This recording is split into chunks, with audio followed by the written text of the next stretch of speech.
certified life coach, a Christian, and wife of a former porn addict, specializing in helping women navigate sensitive and complex topics such as sex, sexuality, and the impact of pornography on relationships and well-being.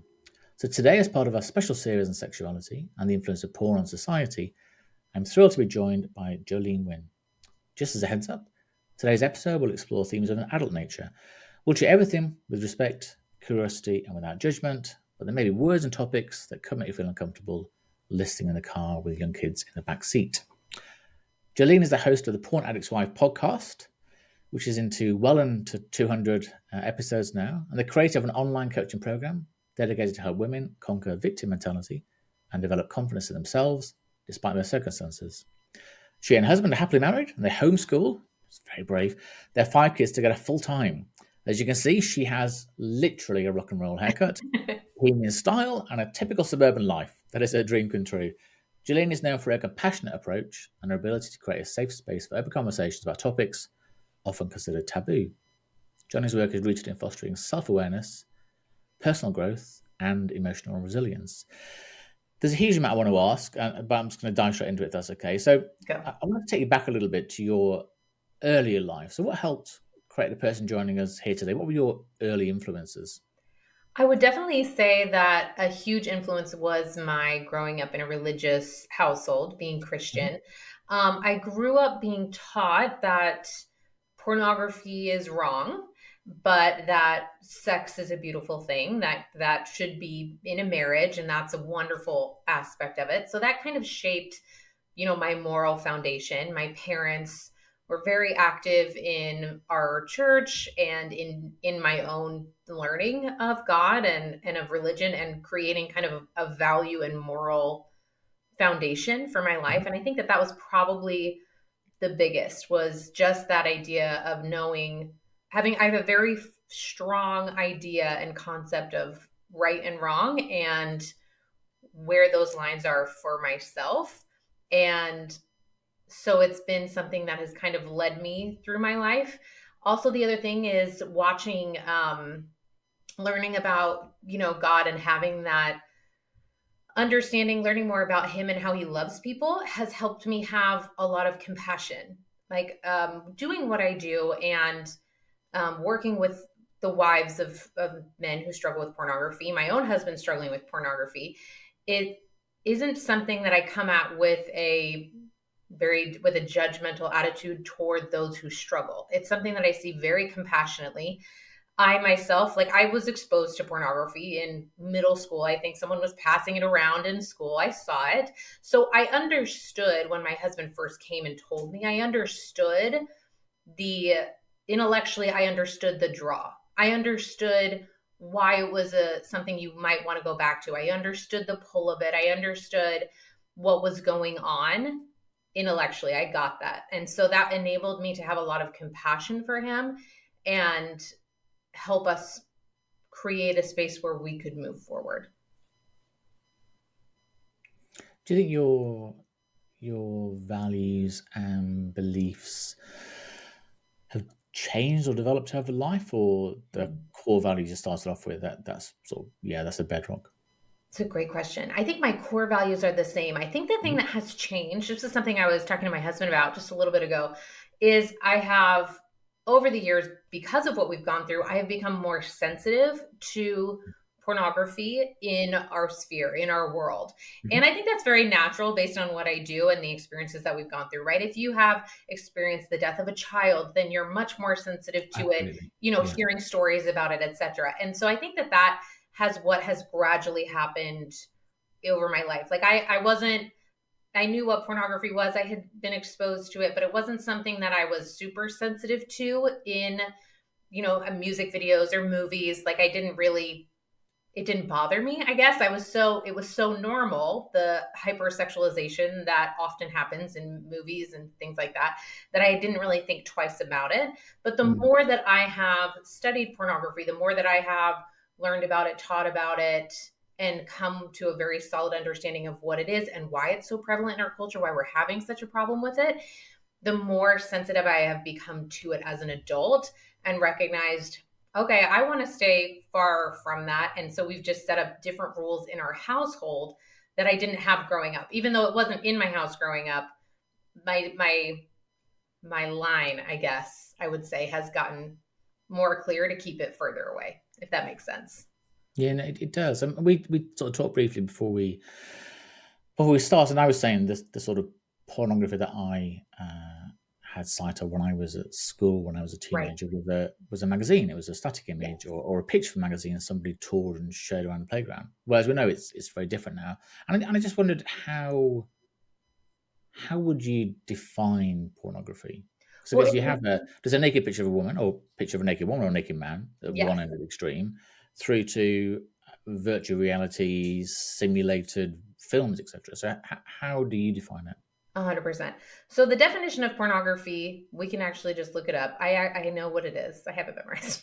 But we'll just look it up because it's fascinating to actually go to the definition. Hmm. It is printed or visual material containing the explicit description or display. So it's either written or it can be visual Mhm. of sexual organs or activity that's intended to stimulate erotic feelings. So when you take that kind of a definition, it actually encompasses a whole lot more than we traditionally think, right? We do traditionally Yeah. think Playboy magazine. Now Mhm. we're thinking of more things like Pornhub, but pornography is any printed or visual material that is sexually explicit in nature. So it's TikTok videos and it's it can be fitness influencers that aren't wearing a whole lot of clothing or ads that you see now. And so the definition actually encompasses a whole lot more. And I think that just because we have become so accustomed to having so much sexualization in our culture and having so much of it promoted through the music industry, through all of social media, through our movies, it's something that has become a lot more prevalent in our day-to-day life. And I think that we don't even recognize a lot of what we're seeing as pornography because we just think it's so normal. Yeah, there's that normalization, and associated with that, I guess, is the desensitization as well. So you do see people walk around with a Playboy T-shirt on, or Right. people are far too young to be wearing one of those T-shirts. But Hmm. you do have that view that yes, it is very prevalent. Hmm. And I've been watching a program lately, and it's sort of set in the 1960s, 70s, way before you were born, but when my sort of parents were getting together, when they were growing up, etc. And I look at what people were wearing then, and the height of absolute risque clothing was a miniskirt, Hmm. which was headlines in newspapers. Miniskirts are going to cause the fall of Western civilization. Yeah. They're terrible. They're against everything, and everybody was so buttoned up, quite literally. Hmm. And that isn't that long ago. That's like 50 or 60 years ago. I And to know. where we are now, where yeah, pretty much anything goes in lots of Correct. environments. And I do think the ease of access to pornography and just it being everywhere, and I say everywhere cautiously, in terms of general magazines now, whether it be a Correct. fashion magazine or a gossip magazine or a health magazine or a fitness magazine, whatever, they all have imagery in them that Hmm. certainly wouldn't have been considered even 20, 30 years ago. Would have been Absolutely. considered back. Whereas now like say it's just a norm. You see somebody Right. working out in a small bikini or tiny pair of shorts, and you just, I can't be comfortable to work out in. It's Hmm. obviously not, but Yes. it's what they use to sell a magazine. Yes. And And well, yeah, part with that ease of access also, I mean, 100% is smartphones, the internet, and yeah, and especially with it being free. There's so yes. much that is free and it's available to you. And if we're talking about ease of access, is you don't even have to go find it. We were talking about before is you used to have to kind of make more of an effort. You'd have Yeah. to go to the store, you'd have to go buy Mhm. the magazine, go to the video store. Now it actually just gets sent to you. The way that Yeah. algorithms work, and they specifically target men, Mhm. is they push um, pornographic images to men on purpose, simply based on the fact that you put in your gender and your age when you sign up for an app. And they do that on purpose. They target women specifically with um, clothing and with weight loss and plastic surgery, things like that, skincare, cosmetics. That's what they push to women. And men, they specifically push pornography. So even if you're not actively following any risque accounts, it will come up in your suggested feed. It will come up in the ads that are sent to you. So you don't even have to go find it. It is now just being sent directly to you. So it's something you have to be a lot more conscious of in order to fight and stay away from. Yeah, it's yeah, exactly that. So I mean, like so with think of other addictions, alcohol as being one where you do have to Yeah. physically go and buy the Yes. item and etc. Whereas pornography, you're almost receiving it passively. It's Mhm. almost as opposed to having to do anything active. So just to come back to some of the questions I was going to Yeah. ask you. Sorry, it's just such an interesting topic. So you have been and you are now incredibly open in sharing your life. You wrote a book called The Not Enough Wife. And in lots of articles that I read about you, you are, yeah, incredibly open. Nothing seems to be taboo. And in your words, you've learned from a lifetime of personal body image issues, constant pressure of social media, a miscarriage, and obviously the marital challenges that you faced when you learned about your husband's pornography addiction. What would you say has been, or can you describe your personal journey sort of through that? That's quite a lot to go through, and how that led you to becoming right. What I'm going to do, I'm going to become a life coach focused on helping people with their sexuality, sensuality relationships. So it's quite a Sure. step. So what was the journey? Well, I think that it wasn't something I decided as like a little girl growing up. I had never heard of a life coach. Mhm. I hadn't heard of life coaching until after my husband and I were working through his pornography addiction. I was just a regular girl having regular, the feelings of self-consciousness and things like that growing up, and we got married. And when we had been married about 5 or 6 years is when my husband told me that he had been struggling with a pornography addiction the whole time. And I didn't know, I didn't have any indication or inkling that that was happening. And so immediately I was like, great, let's have you do all the things. Let's have you go to therapy, let's have you go to meetings, let's have you do whatever you need to do. And he said, I don't need help, I'm handling it, and I don't want to talk about it. And so he kind of just shut that down. And so all of a sudden, I had all of these ways that I started to recognize that I was being affected by him. I had a lot of anxiety about what he was doing. I was trying to manage his addiction, his behavior. I wouldn't have called it that. I was like trying to be helpful, right? I was like, okay, I know it's worse when he's stressed. So let me make sure the house is clean. Let me make sure that maybe it has something to do with me. Make sure I'm always willing to say yes. Make sure I'm going to try and lose weight, change my hair, all the things. And it didn't work. And it was very mentally draining. And so I came to a point where I said, this isn't working for me. And it's not changing him at all.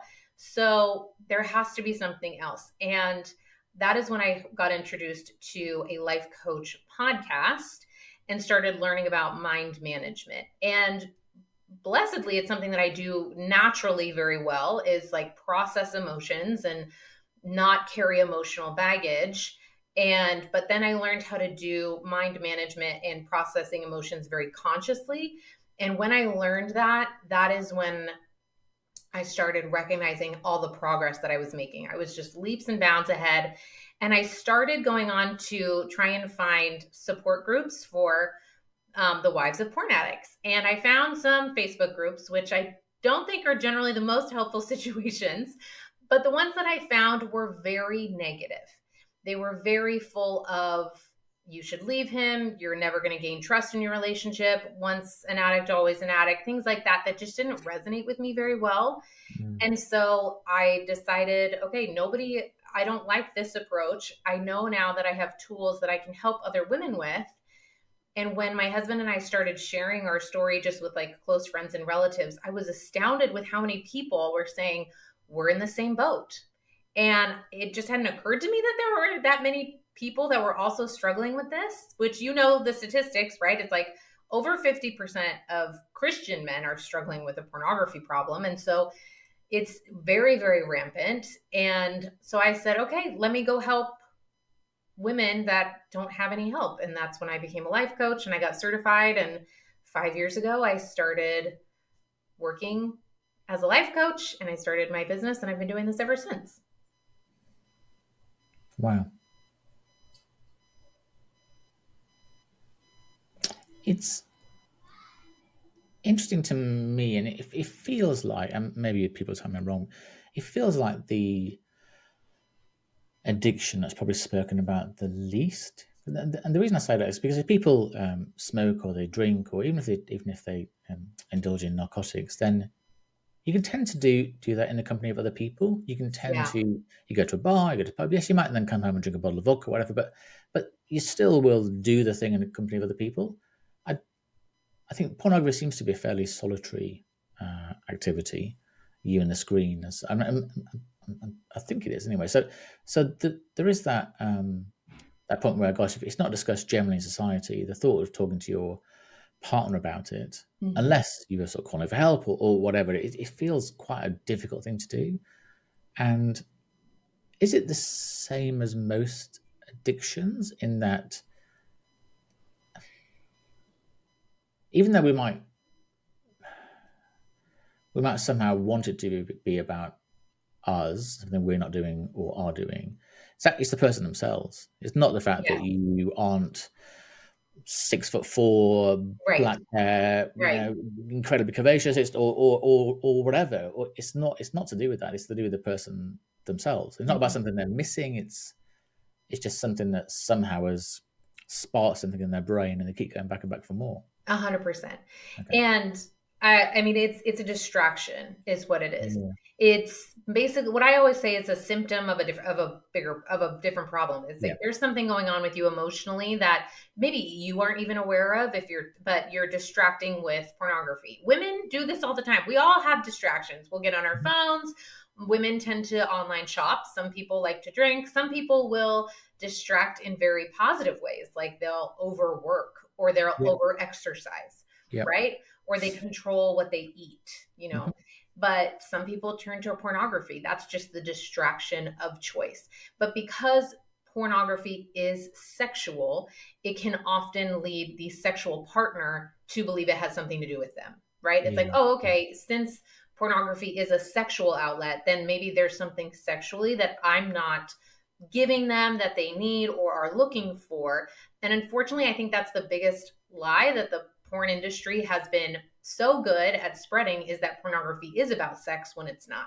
Pornography is about profit. It's a billions of dollars Yeah. industry. It's huge. And it's all about turning a profit and keeping you watching for as long as possible so that they can make more money off of you. In the same way that Doritos is not about nutrition, right? We don't eat Doritos because they're nutritional, but Doritos has crafted a recipe in order to hijack your natural dopamine system in order to keep you consuming. And that's exactly what pornography has done. So I think part of the isolating thing with that is there's so much shame involved with pornography, and like with any addiction. But like you said, there are some addictions that are more culturally or socially acceptable, right? Maybe you Mhm. drink more in a Yeah. social atmosphere, but pornography is so isolated that, and because it's attached to something sexual, I think it can bring up a lot of sexual shame, which feels harder to divulge. It feels a little bit more, I think, private and tends to be more embarrassing. And so Mm. I think that that's why it's not talked about as much, if that makes sense. Yeah, it does. And I think one of the challenges is I think people often think as people that watch a lot of porn has been incredibly sexual and want to sort of replicate what they're seeing in the real Mm. world, but Yeah, actually a lot of time it does the opposite. They're getting what they consider to be fulfillment from a right. virtual world. So actually in real life, it damages the quality of the relationship with their partner. So it does the 100%. opposite to what you might. Yeah, I watch porn to get in a mood, to get excited, whatever. No, no, you don't. You right. watch porn because you're watching porn, and Yeah. that's what it is. Not about yeah, it's not about the relationship with the other person. And do you think that dynamic is caused because historically we might not have had necessarily the most healthy or understanding relationship with their own sexuality? Man, I can remember, you have the sort of birds and bees talk. It's your dad says, look, this is what it's all about. I remember my dad talking to me for like, I think, sort of basically 2 minutes about it. And his main point was, um, if a girl says no, no matter what stage, that means no. That was it. Mhm. It's a great message to have, but that was really it. Right, There wasn't anything else. I didn't. right. Okay, I sort of walked away from there thinking, okay, so I've been polite. And that was it.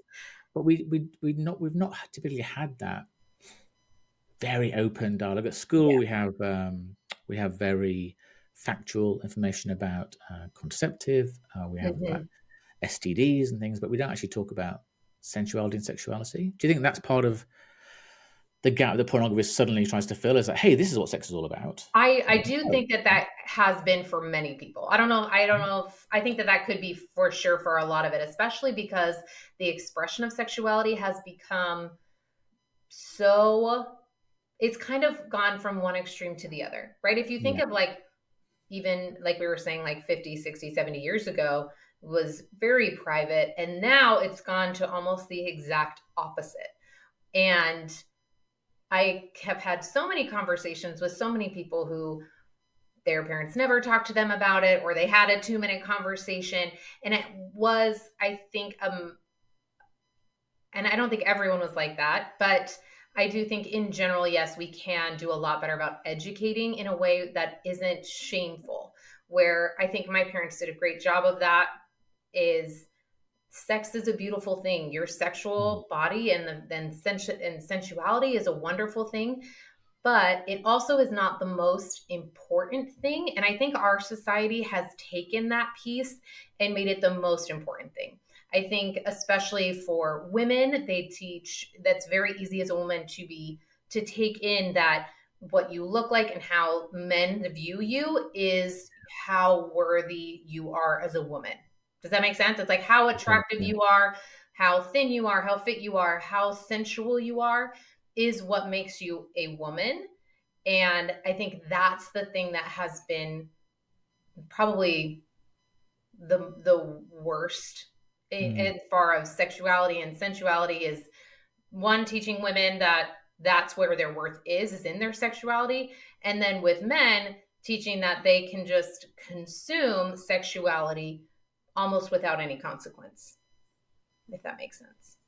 it does. I mean, it was again. It wasn't that many decades ago where there wasn't actually any expectation that women enjoy sex. Right. It was something Yes. that men enjoyed and women tolerated, Yes. and which is terrible, really, because we were made uh, by God in His image, and we were brought together and to love each other and in equality. But there was definitely that idea that if a woman enjoys sex, there was somehow she was Mhm. she was easy or whatever, and Yes. that's certainly not been the case with men. It's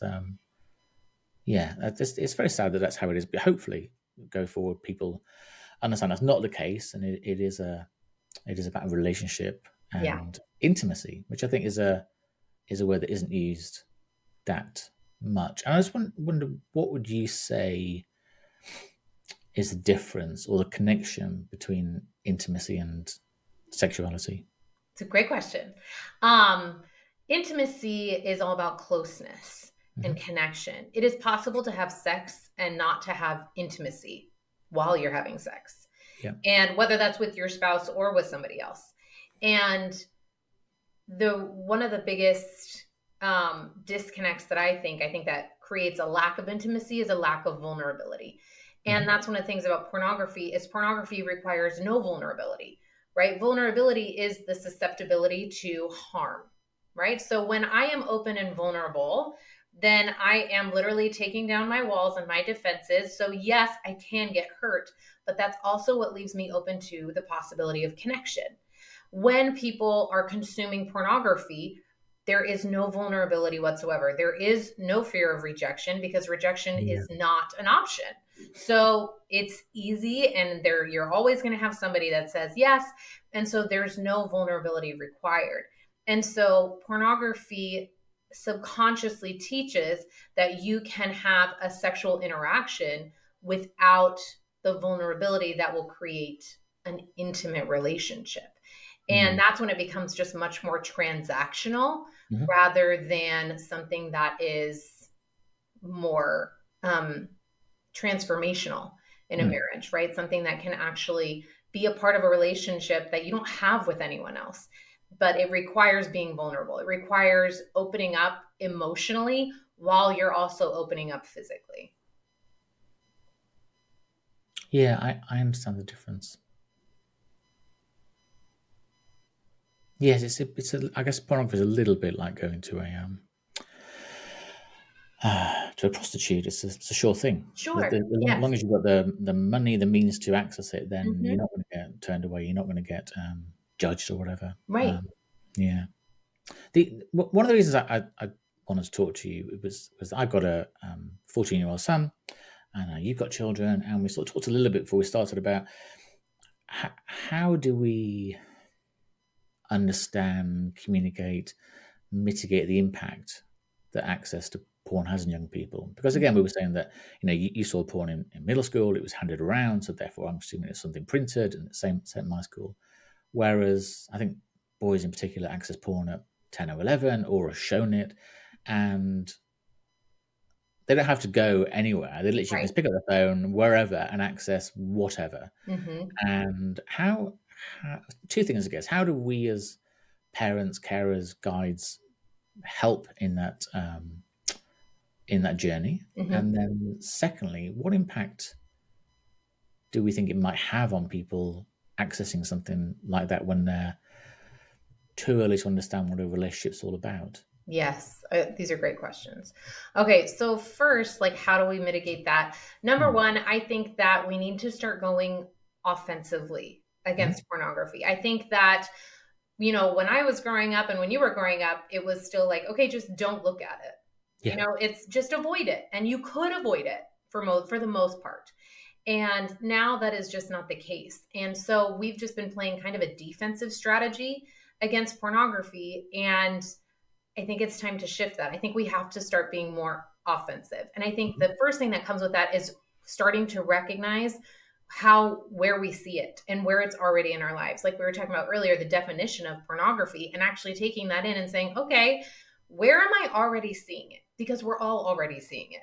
Like Yeah. I saw it today on Instagram. I'm not even looking for it. It was in a feed, right? So it was like, hey, here's a suggested for you. And I'm scrolling and there it is. So it's something that we're all seeing every day, but we Yeah. need to recognize it and identify and say, oh, that's pornography. We need to start bringing it into our consciousness and labeling it, noticing it, labeling it, and then intentionally turning it off, right? Whether that's deleting apps or unfollowing accounts or not having a smartphone and getting a different kind of phone or not watching certain movies, setting up certain boundaries so Mhm. that it stops coming in. And as far as talking with kids and helping kids about it, the number one thing that is going to be helpful is communicating about it openly, vulnerably, and frequently. Is they're seeing it every day. So it's something that we should be talking with them about every day, not a once in a lifetime 2-minute conversation. Pornography should be in our vernacular. It is a bad thing, but it's not a bad word. And I think that sometimes because pornography is such a sensitive topic, parents are so afraid to bring it Mm. up, or they don't know how. They feel very uncomfortable, which is very normal, but it is going to feel uncomfortable the first time you bring it up. It just is. It's going to feel weird. And the more you do it, the easier it's going to get. And talking with kids vulnerably is going to be key in helping them feel like they're not in trouble, right? It's like normally when we think about talking to kids about pornography, it's like, okay, well, have you seen it? When was the last time you saw it? And it sounds like kind of aggressive, but instead being honest with them and saying like, look, I saw it today. This is what I talked about on this podcast today. I heard this crazy lady on this podcast. She was talking about this. And that's how you bring it up and be honest with your kids enough to share. You don't have to divulge if you're struggling with it. You can if you want. My kids know, my husband did, but you don't have to divulge all your personal secrets, but be honest and say, look, I've seen it too. It gets sent to me in my DMs. It's like, is that where you see it? Do you see it on TikTok? Do you see it, in school? Do they show it? I saw it on the bus when I was a kid growing up. This was the first time I saw it. And getting them on the same team as you, knowing that it's not you versus them, it's you and your family versus pornography. Then Mm. helping your kids see that you're on their side, I think is really crucial in helping kids being willing to have that conversation.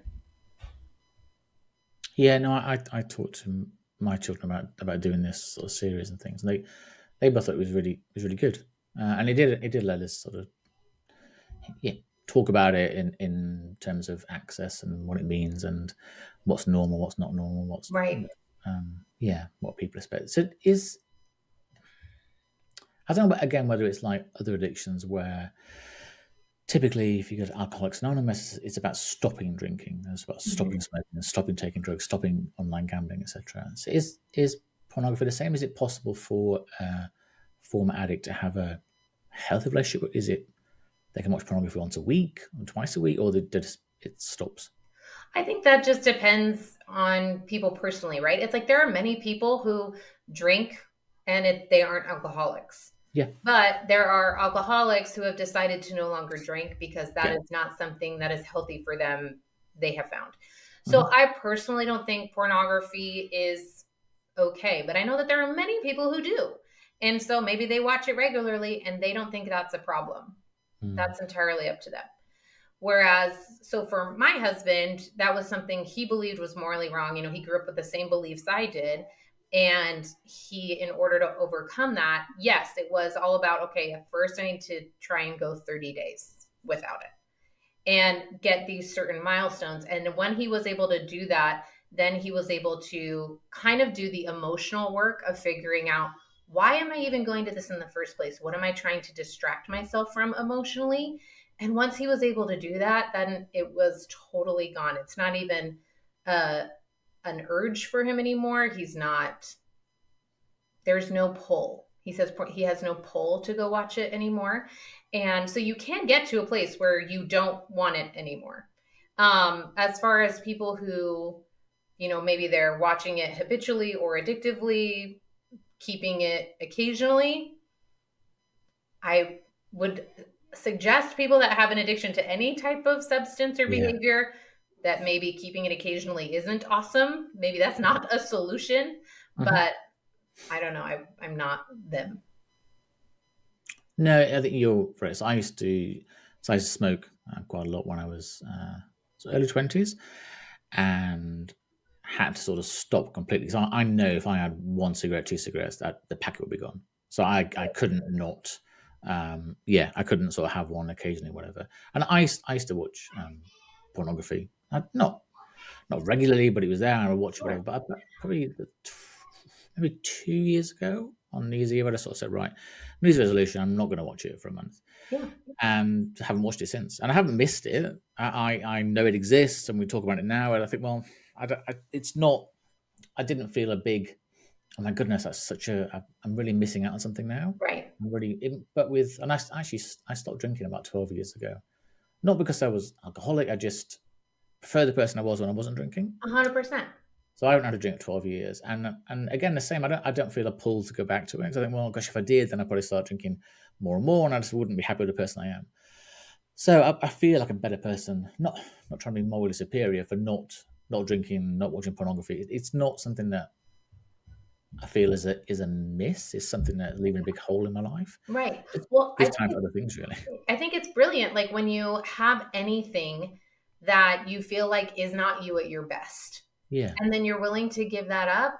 I think that is a progression. You do feel like a better person, a better version of yourself, whatever that is, whether that's yeah, a certain food, or some people give up sugar because they don't like how it makes them feel, and then they feel better not having it. So even if yeah. you aren't morally against pornography and you're like, Hmm. it's fine and it wasn't a problem, if it's something that you feel better without, then Yeah. I'm all for it, right? Absolutely. Mm.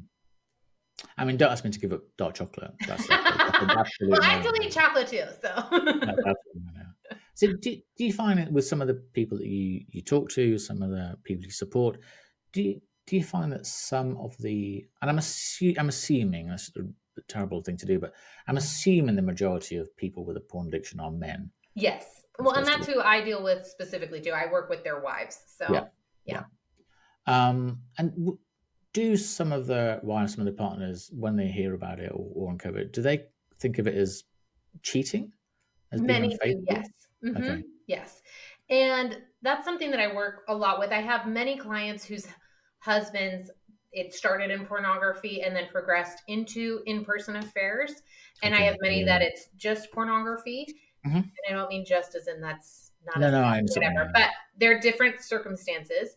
However, emotionally, the response is very similar. Um, and this was something I had a lot of self judgment when my husband struggled with porn. one of the feelings that I had, I was like, I feel cheated. And yet I knew but he hadn't cheated physically. And so I felt like I wasn't allowed to feel that way. I was, and I would tell myself, no, like if I was talking to somebody whose husband actually had an affair, we are not the same. We're not going through the same thing. But emotionally, a lot of those feelings are the same. A lot of the rejection and the feelings of being cheated and all of those things, the unfaithfulness, all of that is very similar. Mm.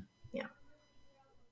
Did you ever have a moment when you first talked about it that you thought, I'm not sure how this relationship continues?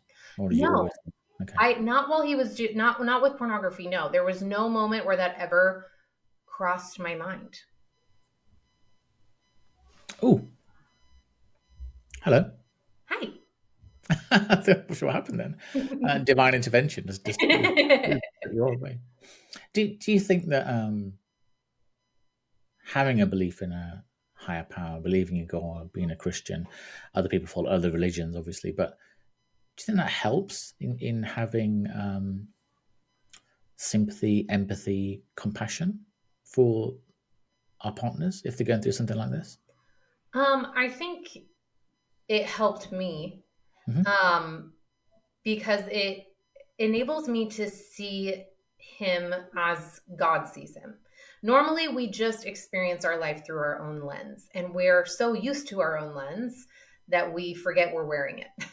Right? It's like we always have on a pair of glasses, and that's how we see the world. It's everything is filtered through our own thoughts and through our beliefs and our own experiences. And we don't realize that that's our lens. And so having God and a belief in God and that real testimony of him enables me to sometimes almost pause and take off my own lens and put on his lens on purpose and see that in reality, my husband and I are on the same level spiritually, emotionally, right? Like I am no better than him. And I think that that's really tricky sometimes is there is Mm. the temptation to view your partner as less than, not in a way, not in a subconscious way, in a, like No, a, no, no. in a, right. It's like, well, yeah, I mean, yeah, we're both sinners, but I'm not the one struggling with porn, right? Like that's the really sneaky way that our brain wants to be like, yeah, Yeah. but at least I'm not doing this. And so when I found myself going into those types of frames of thoughts, that's when I would intentionally put myself back in that same level and be like, yeah, but I'm also a sinner. So in God's eyes, we're on the same level. And that's what enables you to actually rebuild your marriage because you can't rebuild a marriage very effectively when one of you thinks you're better than the other. Because No. then you're constantly viewing that person as lower and talking down to them and thinking down on them. And it's not a very productive place to be. Mm. I think that's something that society has brought about in a way, and I think over the last couple of decades, in particular, through popular television, through social media, through whatever, we do seem to, or people in general seem to be more judgmental than they've ever been before. Yeah. And I think one of the main teachings of the Bible and of God is that there's only one person that can judge us, really, Right. and it's simple as that. But whereas if you go onto social media and you literally are asking for likes, you're asking to be judged, you're judging somebody, Correct. you're asking for shares, you're asking for all those things. That's almost how we judge our self worth in a way. How many likes do we Yes. get? How Yes. much, which is very dangerous Yes. because if we're always looking to others for external validation, we we understand less about ourselves. I think I if we're not comfortable with who we are and recognize that yes, we do all sin, absolutely, we will all be judged, absolutely, but it's not down to my neighbor, my wife, my husband, my child, my boss to judge me. That's a different thing altogether. So I do think society is blame the right word? Society has caused a lot of that sort of judgment, I think, to come out in our absolutely. lives more generally. Absolutely. Definitely perpetuated um, the idea of external validation. And I think that's one of the things about pornography too, is it gives a lot of external validation to the user, whoever's consuming it is so much external validation. Again, there's so many women, they're all going to say yes. They can't even say no. You can have whoever you want. There is no end. And Mm. so it's very validating for subconsciously for whoever's consuming it because you never get rejected. And again, we do Yes. always, we're on social media in our world, we're always getting judged, right? Putting ourselves in a place where we can get judged. And I think that one thing that happens too, especially with social media, has grown this idea that in order that I have to prove somebody wrong, right? It can't be a agree to disagree. I can have my beliefs and you can have yours. Yeah, that doesn't work with social media. Well, I have to be right, which means you have to be wrong and I have to prove you wrong and come at you until you know you're wrong and all of those things. I mean, I've been fascinated from afar, obviously the US politics for the last couple of years and the last sort of few weeks in particular. And if you happen to find yourself in the quagmire that is X, formerly known as Twitter, it's like a bare fist brawl. Yeah. It really is. It's not. And when you were sort of saying, no, it's not like, yeah, we'll agree to disagree. That I think that rule almost doesn't exist. It is Yeah. no. Either you'll agree with me or you're wrong. Correct. And it's a very, very, yeah, it's a very tortured place in a way, because you people out there that are so keen to push their views that are so diametrically opposed. We Right. seem that center ground seems to have gone for a lot of people. Mhm. When a client comes to you, it's not necessarily the easiest thing in the world to talk about. How do you create that safe space for them so that they feel able to discuss the topic? I've found that they're very eager to talk about it with Okay. me. It's Okay. actually not difficult at all. I'll just get on a phone call and they will start telling me their whole life story Mm-hmm. because they haven't shared it yet. Mm. And so most of the clients who find me, Mm. they have follow me on Instagram or they Mm-hmm. listen to my podcast. They feel very comfortable talking to me right away because they know that I get it. Even if our circumstances are not identical, generally speaking, we're going through the same thing. I've gone through what they've gone through. And one of the hardest things about, struggling with a spouse that has a pornography problem is it is very silent. You're Yes. not usually talking to somebody about it, maybe not even your spouse. Like I didn't talk to anybody about it for 10 years, which seems crazy now because I talk about it so openly, but I didn't tell anyone, not a mom or a sister, nobody. And it is something that you're suffering a lot with in silence because it's not just your secret, it's also your spouse's. And so you don't want to tell people because you don't want them to know about it. And it's not really your secret to tell, but it kind of is. And so it's something that you're struggling with so much in isolation that as soon as they get the opportunity to talk about it in a safe place, they jump on it. So it's actually something they are very relieved to talk about. It's good that they find you, because it's yeah. If there's not many of you around, Right. and I think the fact that you've sadly had to go through the experience yourself, I think does give people think, oh well, she understands. And even if, like I say, it's not exactly the same, Right. it's not a million miles away from it. Right. So if somebody listening to this podcast is struggling with guilty feelings about their sexuality and their interaction with porn, they are uncomfortable with what they're seeing but not sure what they should be doing about it, what advice could you give them?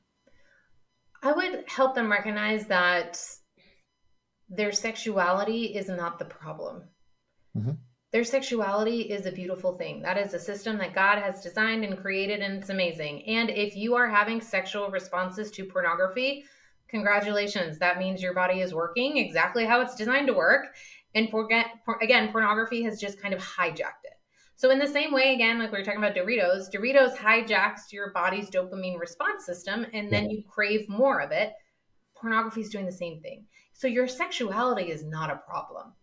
It's just that it's been hijacked on purpose, intentionally, by an industry that does this for a living. They know what they're doing. They know how to target you specifically. They know how to keep you watching. You're not an idiot. There's nothing wrong with you. And if you want to stop, you can, but recognizing that you might need to get some help with that is very, very important. Whether that's to have, I always recommend people get a professional therapist or coach to help them get through it so that Mm-hmm. they're not doing it by themselves. Because Mm-hmm. when you're doing it by yourself, there's a lot of space for self judgment and defeat. And when you have somebody that can, what I call hold space for you, like hold belief that you can do it, so that Yeah. even if you slip up, you can still, you have someone's like, it's okay. It's all right that binge ate a pack of, Oreos. It's totally fine. Let's head to the gym tomorrow. And having somebody hold that space for you and hold that belief that you can do it is very powerful in helping you move forward. What do you think schools or education systems could do in terms of how they approach sex education, about what they teach young people? I thought about this a lot. I think that they need to stop teaching that pornography is about sex. A lot in school systems now teach that pornography is something that you should use and that it's healthy to use, and that's what you should be using as a way to get through your sexuality and explore it. And I think that's very unhealthy.